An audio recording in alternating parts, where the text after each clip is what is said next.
Los derechos humanos son un grupo de condiciones indispensables para que una persona viva de manera digna. Su reconocimiento jurídico y ético es resultado de procesos de lucha y conquistas sociales que se dan continuamente, a fin de lograr la libertad, igualdad y equidad humanas. Las violaciones a derechos humanos suelen confundirse con otro tipo de actos, por eso es importante distinguir entre delito, actos u omisiones que atentan contra la vida o los bienes de una persona. Violaciones a los derechos humanos. Una violación a los derechos humanos es un delito cometido por un servidor público. Solo los servidores públicos cometen violaciones a los derechos humanos, mientras que los ciudadanos podemos cometer delitos e infracciones. Infracción. Falta que no ocasiona daños a la integridad de bienes o personas. Se sanciona con una multa administrativa. Solo los funcionarios públicos cometen violaciones a derechos humanos, debido a que por los cargos que ocupan están obligados a garantizar nuestros derechos de 3 maneras. 1. Respetando, es decir, no cometiendo actos que violen los derechos humanos. 2. Protegiendo. Tiene la obligación de garantizar que ningún otro funcionario violente los derechos y que las normas y leyes los respeten. 3. Realizando, es decir, impulsando acciones por medio de las cuales otorguen a la población sus derechos. Cuando un funcionario público no cumple con estas obligaciones, existe una violación a los derechos humanos. Las violaciones a los derechos humanos pueden ser distintas de acuerdo a la manera en la que se realizan. Comisión. Cuando un funcionario público comete y ordena que se cometan actos que violan derechos humanos. Omisión. Cuando un funcionario no cumple con su responsabilidad de proteger, promover y garantizar, con su falta de acción se niega el acceso a un derecho humano. Aquiescencia. Cuando algún funcionario público contrata, promueve o protege a grupos de civiles a quienes mandata para que violenten los derechos humanos con el fin de que no lo inculpen a él.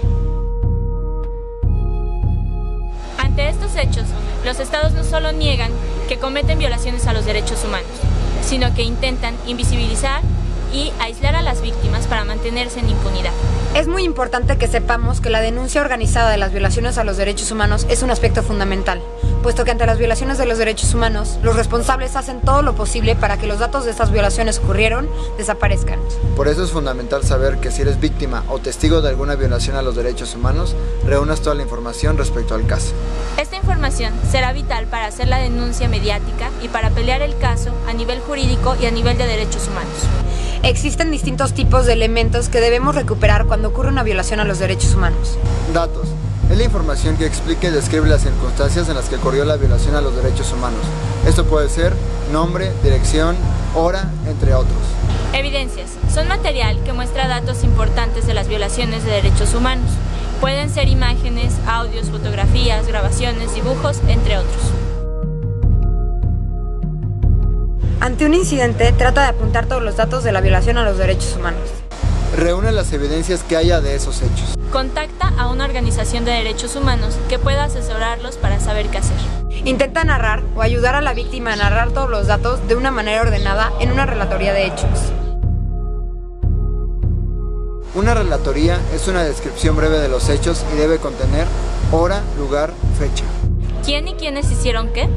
Es decir, remitirnos a los datos concretos, estatura, complexión, vestimenta, número de placas, todos ellos verificables, no especular. Además, debe ser lo más descriptiva posible sin perder objetividad. No utilizar adjetivos ni falsear la información. No debe de faltar qué actividad se encontraba realizando. ¿Qué tipo de autoridades se presentaron? ¿En qué se transportaban? ¿Se fijó en el número de placas? ¿Mostraron algún documento oficial? ¿Qué le dijeron para llevárselo? ¿Reconocería a las personas que lo agredieron? ¿A dónde lo llevaron?